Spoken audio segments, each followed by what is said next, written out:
Assalamualaikum warahmatullahi wabarakatuh. Perkenalkan, nama saya Sabila Eka Septi, NIM A1C3-19047 dari kelas reguler B, Prodi Pendidikan Fisika, Universitas Jambi. Jadi saya akan melakukan percobaan menggunakan aplikasi Pet Simulation.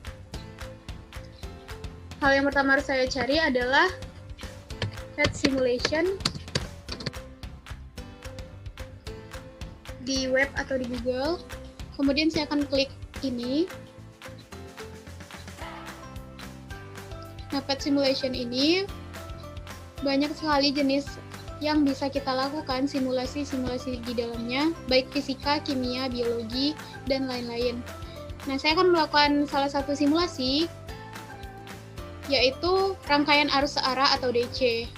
Namanya kalau di Pet Simulation adalah Circuit Construction Kit DC.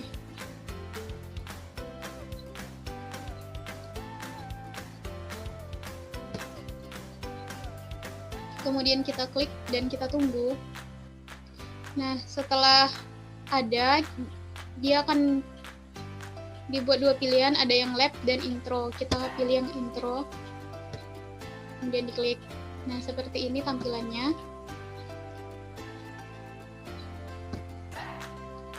Saya akan menjelaskan sedikit alat dan bahan yang akan saya gunakan untuk praktikum kali ini. Yang pertama ini ada wire atau kabel, ini baterai, ini light bulb atau lampu, ini resistornya, ini switch atau saklar yang akan berfungsi nanti untuk mematikan atau menghidupkan lampu. Kemudian ada wire lagi, ini fuse. Kemudian untuk bahannya ada dollar bill, paper clip, koin, wire eraser, pensil, hand, dog. Nah, ini tadi bahannya. Kemudian ini adalah show current. Ini untuk memunculkan elektronnya, kemudian ini tidak memunculkan elektron. Ini kemudian labels sama value. Value ini untuk menampilkan nilainya. Kemudian ini ada voltmeter sama ampermeter. Voltmeter ini gunanya untuk melihat tegangan atau mengukur tegangan. Kemudian ini ammeter atau untuk mengukur arus. Nah, saya akan melakukan 3 jenis simulasi atau 3 jenis praktikum yang akan saya lakukan dengan 4 kali percobaan. Yang pertama, saya akan merangkai sebuah rangkaian untuk membuktikan bahwa bahan itu jenis konduktor atau jenis isolator. Nah, saya butuh beberapa wire atau kabelnya. Saya akan merangkai.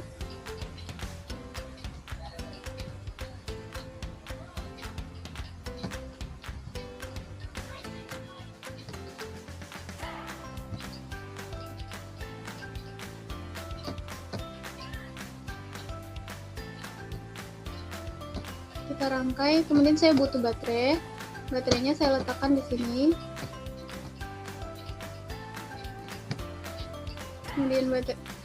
Kemudian wire lagi. Nah, di tengah-tengah antara wire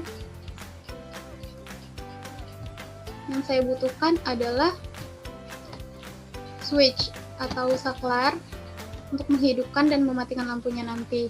Kemudian saya butuh lampu atau light bulb yang akan saya letakkan di sini. Kemudian saya butuh lagi kabel lagi untuk menyambungkan antara bahan dan kabelnya. Kabel lagi saya letakkan di sini. Nah, saya menggeser sedikit. Kemudian saya butuh kabel lagi. Ini bisa kita tarik saja kabel-kabelnya seperti ini. Nah, untuk membuktikan apakah bahan itu konduktor atau isolator, jenis bahan yang saya gunakan untuk pertama adalah bahan pensil atau pensil ini. Kita akan melihat apakah pensil termasuk jenis bahan konduktor atau isolator.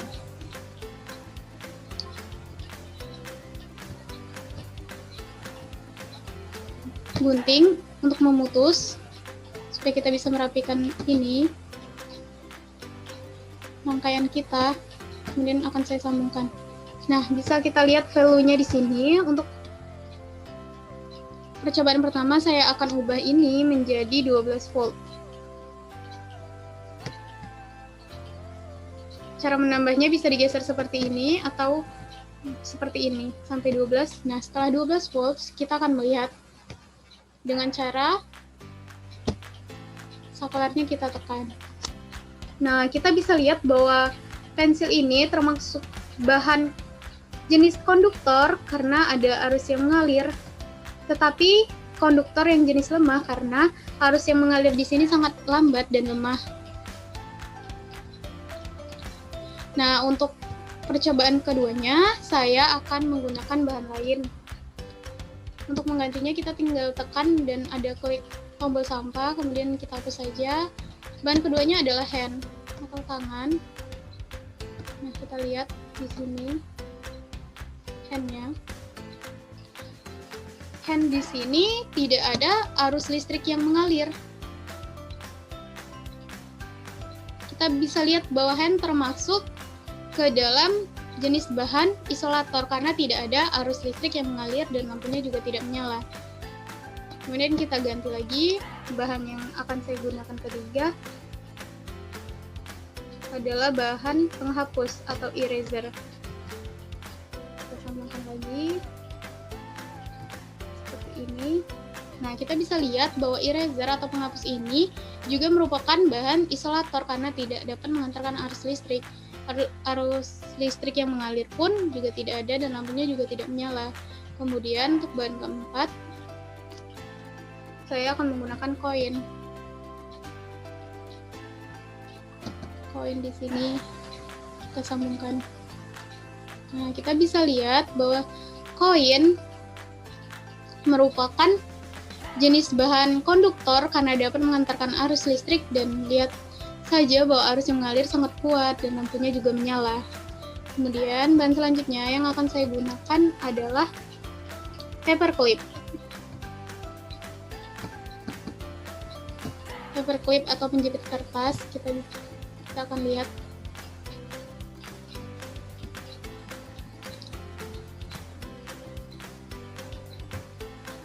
Kita satukan saja. Nah, kita bisa lihat bahwa paperclip juga merupakan bahan jenis konduktor karena dapat mengantarkan arus listrik. Dan arus yang mengalir juga kuat dan lampunya menyala. Nah, bahan yang terakhir yang akan saya gunakan adalah dollar bill. Saya akan hapus dulu, kemudian saya akan letakkan dollar bill atau mata uang atau uang. Nah, kita bisa lihat di dollar bill ini tidak ada arus yang mengalir. Maka dollar bill ini termasuk jenis bahan isolator, yaitu yang tidak dapat mengantarkan arus listrik. Oke, selanjutnya, percobaan selanjutnya, saya akan melakukan atau membuat rangkaian seri untuk melihat voltmeter atau tegangan yang akan dihasilkan. Saya akan hapus dulu lampu karena saya tidak akan menggunakan lampu karena saya hanya akan melihat arus. Kemudian saya akan panjangkan. Nah, pada percobaan kali ini saya menggunakan resistor sebanyak 3. Maka kita akan buat rangkaiannya melebar supaya kita bisa lihat resistornya.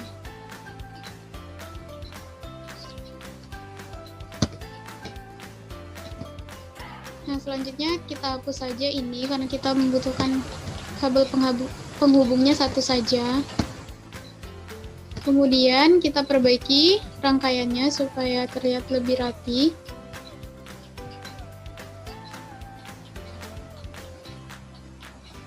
Nah, untuk resistornya saya akan memilih resistor jenis ini supaya kita bisa melihat hasilnya. Kita buat seperti ini.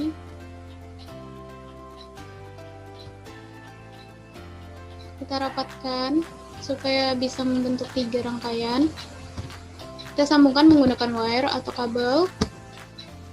Kemudian kita dekatkan. satu lagi resistornya seperti ini, kemudian kita sambungkan menggunakan kabel.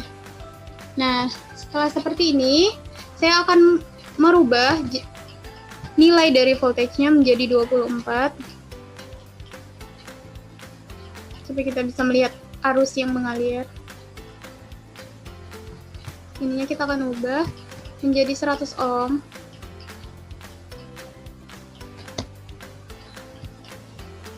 Resistor kedua juga saya akan ubah menjadi 100 ohm. Dan resistor 3 saya akan ubah juga menjadi 100 ohm. Nah, pada 100 ohm ini kita bisa lihat bahwa ada arus yang mengalir tetapi sangat lambat. Kita akan ubah ke konvensional untuk melihat arah daripada arusnya mengarah ke kanan. Nah, kemudian kita akan melihat nilai dari tegangan yang kita ukur dengan cara meletakkan voltmeter, kemudian kita sambungkan ke sini, dan kita lihat berapakah nilainya. Kita letakkan di samping baterai dan satu lagi di samping resistor dan baterai. Nah, kita bisa lihat bahwa tegangan yang mengalir ke kanan ini bernilai 24 volt. Kemudian untuk percobaan ketiga, saya akan ubah saja nilai dari resistornya. Untuk yang ketiga, saya akan perkecil menjadi 50 ohm. Tiga-tiganya akan saya ubah menjadi 50 ohm, R1, R2, dan R3-nya.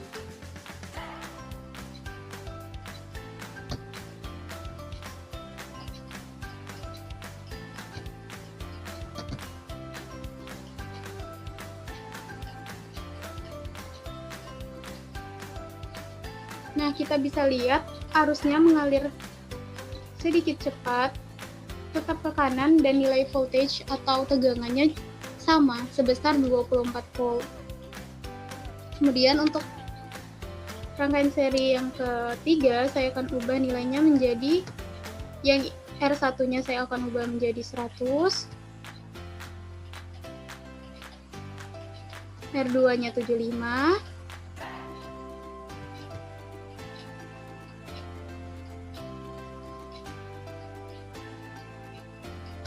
R3-nya tetap 50, dan kita lihat bahwa tegangan atau nilai tegangannya itu juga tetap sama dan arusnya juga mengalir ke arah kanan seperti ini. Nah, untuk hambatan yang ketiga saya akan ubah menjadi, saya akan perkecil lagi, ininya menjadi 50, ininya 25,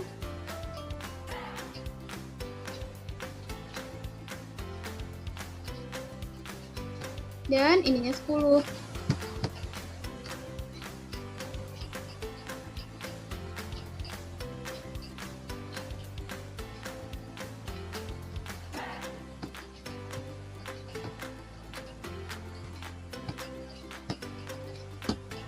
Nah, seperti ini. Kita lihat arusnya mengalir lebih cepat dibanding yang tadi.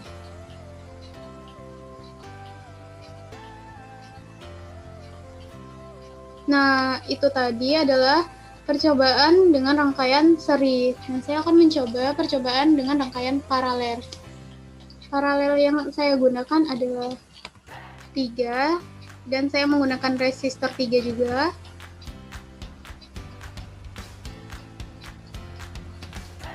Ini akan saya putus dulu. Seperti ini, kemudian ininya akan saya sambung ke sini. Bagian ini juga saya putus. Ini kita akan letakkan di sini. Ini juga akan saya putus. Ini juga diputus.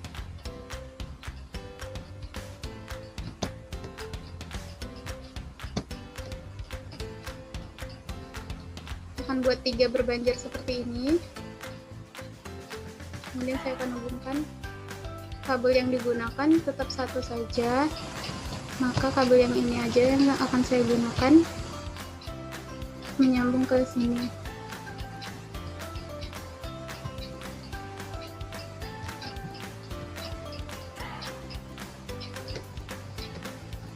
Seperti ini.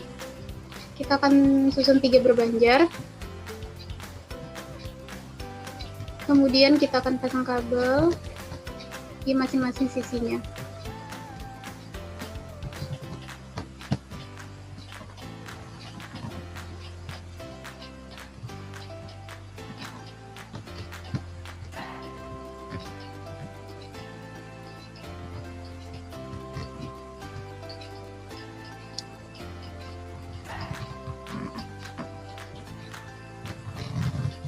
Nah, saya akan perbaiki supaya tidak miring. Sudah seperti ini, saya akan mencoba percobaan pertama. Pada rangkaian paralel ini, saya akan ubah menjadi 100 volt. Saya akan ubah nilai dari resistornya itu sebesar 100 volt. Nah, untuk baterai saya akan tetap memakai 24 volt, hanya saja resistornya saya ubah nilainya menjadi lebih besar, yaitu 100 ohm. Tiga-tiganya akan saya buat 100 ohm untuk mengetahui seberapa besar voltage atau arus yang akan mengalir nantinya. Nah, yang ketiga saya akan ubah menjadi 100 ohm juga. Nah, setelah seperti ini, kita gabungkan voltmeternya dan kita lihat bahwa voltmeternya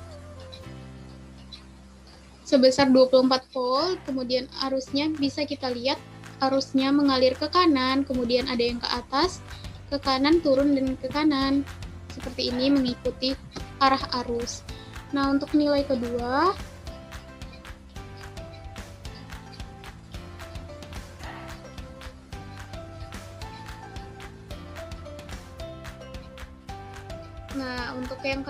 saya akan ubah menjadi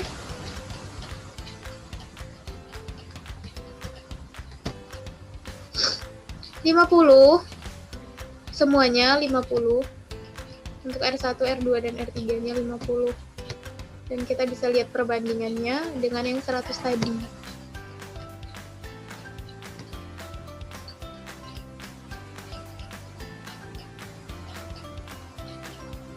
Nah, seperti ini. Kita lihat bahwa arusnya mengalir lebih cepat, arahnya tetap sama, kemudian nilai tegangannya juga tetap sama.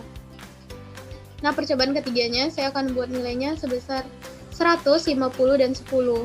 Ini akan saya ubah menjadi 100 ohm. Ini akan saya ubah menjadi 10.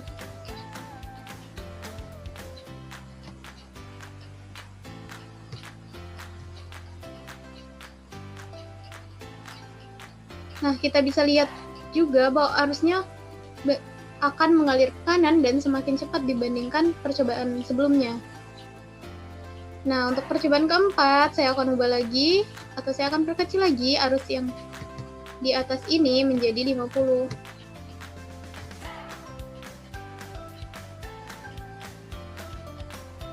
Nah, kita bisa lihat arus yang mengalir pun lebih cepat dibanding yang tadi. Nah, dapat kita simpulkan bahwa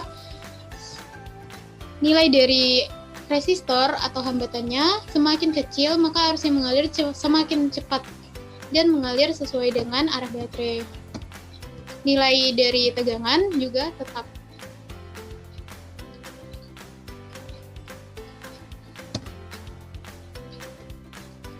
Segitu saja praktikum atau eksperimen yang saya lakukan menggunakan PET simulation atau simulasi yang saya lakukan. Semoga bermanfaat bagi teman-teman semua. Apabila saya ada salah kata, saya mohon maaf. Saya akhiri. Wassalamualaikum warahmatullahi wabarakatuh.